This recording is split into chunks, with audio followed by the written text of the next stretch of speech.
Maya and Illusion Part 2. Coming from abstractions to the common everyday details of our lives, we find that our whole life is a contradiction, a mixture of existence and non existence. There is this contradiction in knowledge. It seems that man can know everything if he only wants to know. But before he has gone a few steps, he finds an adamantine wall which he cannot pass. All his work is in a circle, and he cannot go beyond that circle. The problems which are nearest and dearest to him are impelling him on and calling day and night for a solution, but he cannot solve them because he cannot go beyond his intellect. And yet, that desire is implanted strongly in him. Still, we know that the only good is to be obtained by controlling and checking it. With every breath, every impulse of our heart asks us to be selfish. At the same time, there is some power beyond us which says that it is unselfish alone which is good.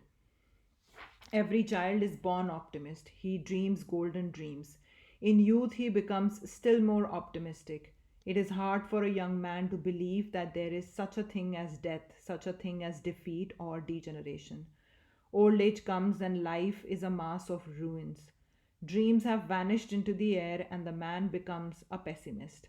Thus, we go from one extreme to another, buffeted by nature without knowing where we are going.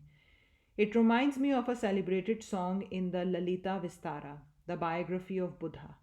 Buddha was born, says the book, as the savior of mankind, but he forgot himself in the luxuries of his palace.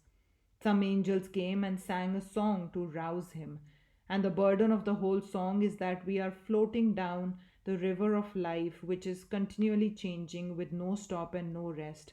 So are our lives, going on and on without knowing any rest. What are we to do? The man who has enough to eat and drink is an optimist, and he avoids all mention of misery, for it frightens him. Tell not to him of the sorrows and the sufferings of the world. Go to him and tell that it is all good. Yes, I am safe, says he. Look at me, I have a nice house to live in. I do not fear cold and hunger, therefore do not bring these horrible pictures before me. But on the other hand, there are others dying of cold and hunger. If you go and teach them that it is all good, they will not hear you. How can they wish others to be happy when they are miserable? Thus, we are oscillating between optimism and pessimism. Then there is the tremendous fact of death. The whole world is going towards death. Everything dies. All our progress, our vanities, our reforms, our luxuries, our wealth, our knowledge have that one end, death. That is all that is certain. Cities come and go, empires dust. Empires rise and fall. Planets break into pieces and crumble into dust, to be blown about by the atmospheres of other planets. Thus it has been going on from time without beginning.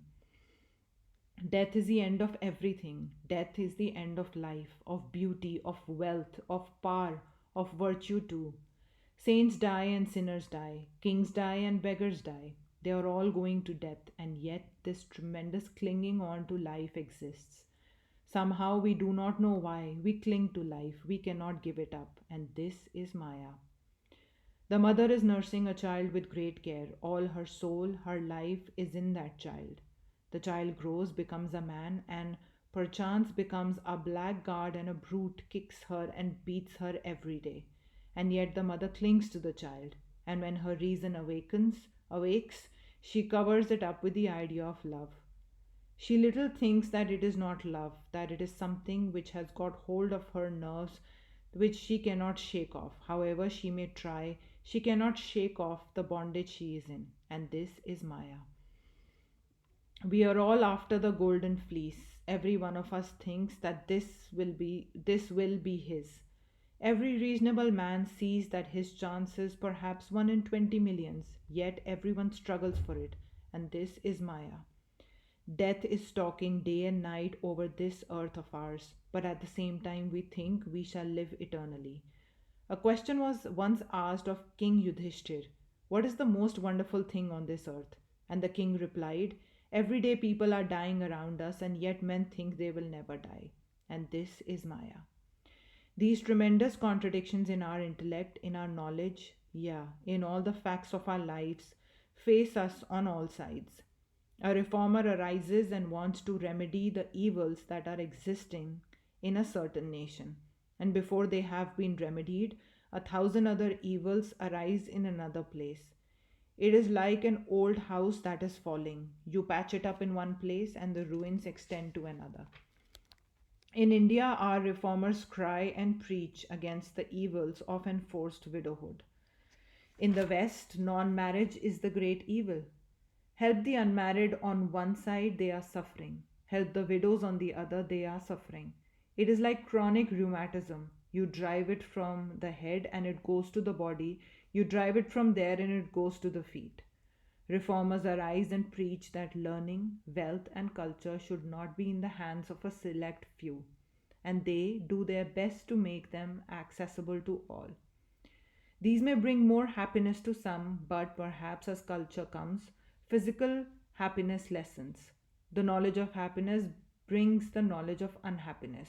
Which way then shall we go? The least amount of material prosperity that we enjoy is causing the same amount of misery elsewhere. This is the law. The young perhaps do not see it clearly, but those who have lived long enough and those who have struggled enough will understand it. And this is Maya. These things are going on day and night, and to find a solution of this problem is impossible. Why should it be so? It is impossible to answer this because the question cannot be logically formulated. There is neither how nor why, in fact. We only know that it is, and that we cannot help it. Even to grasp it, to draw an exact image of it in our own minds, is beyond our power. How can we solve it then?